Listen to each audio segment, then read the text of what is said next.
ironically, I was walking around the canals of Manchester and admiring all the architecture, having a little break and a walk around, and I thought, do you know what?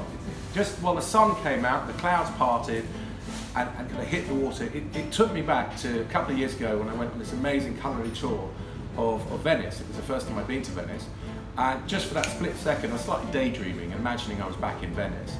And then it made me think, you know, coming up with concepts for doing sort of gastronomic dinners. I thought actually this would be perfect in Manchester. Great cooking, lots of courses, fantastic wine, gives everyone an opportunity to get dressed up, maybe put on a cheeky mask at the end of the night, and have a bit of fun with it. And also as a chef, it gives you such a massive palette of ingredients, because Venice was one of the great trading ports of the world. So it allows one to be very creative. It's a one-off, it's bespoke, it's completely couture.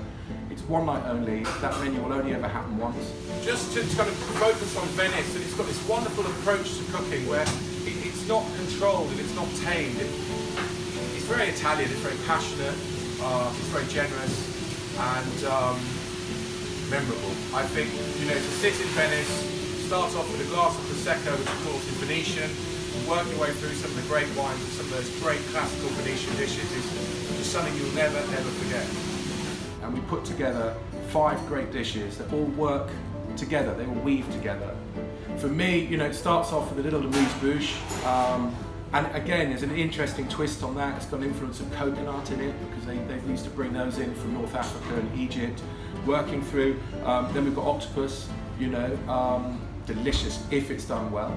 So we've got this fantastic octopus dish, and then just moves its way through. The next dish is a little bit different, which is squab, which is beautiful plump pigeons, which are very popular in Venice because we do a lot of hunting, in the style of Veneziana, which is caramelized.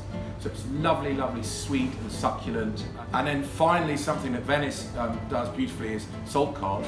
But I thought, well, actually, why bother salting the cod? We're right next to the North Sea. We can get some magnificent cod sent down from Peterhead. So we're doing a lovely cod dish with candied tomatoes.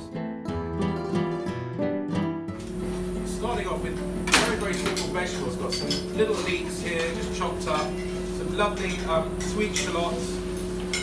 A touch of chilli and some garlic. And that's the sort of base for our sauce that we're going to make to work with the fish. So we just go straight into some little wine. Got some fish stock going in there now. Some lovely woodland mushrooms. Just saute them off very lightly. Get a nice nutty colour. Just very gently, not overcooked, just give a little toss now at the end. So here we've got our polenta. It's ground cornmeal. It's very good for you. Polenta's looking lovely, shiny, cooked through. Black pepper, some good quality salt in there, so using Walden salt, about 2 ounces of butter, and Parmesan cheese goes into there, and it just makes it lovely and rich.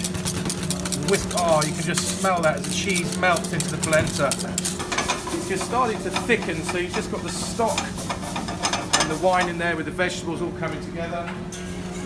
Find often in Italian food where you're trying to hit all the senses of the palate. So you've got hot, salt, sweet, which is the butter, the salty element, sour, lemon juice. Finally, some fresh chervil goes in there. Another flavour, you can smell the fragrance of the chervil coming off. And of course the mushrooms, which we've flash fried, these lovely cultivated mushrooms. Here's the other element to this. So you've got some candied tomatoes. Very simply slice them nice and thinly, little sugar and salt in the oven at 100 degrees for about an hour. They come out nice and candied all over. Put some cod under the grill with a little olive oil, crisp it up nicely and put the dish together. And then finally it's sort of my take on tiramisu, which is a bit of a twist. Used to make that for Giorgio Armani, so it's his recipe actually, the tiramisu. With little almond biscuits and mini little donuts, and it's quite exquisite really. And I think, you know, with the pairing of the wine and the whole package and the whole night, it really is quite a special evening. I'm going to be cooking it myself. I'm going to be there, making sure it all happens, making sure it's fun. We'll throw in a little bit of opera as well, and just make it a night to remember, and that's to me what's important.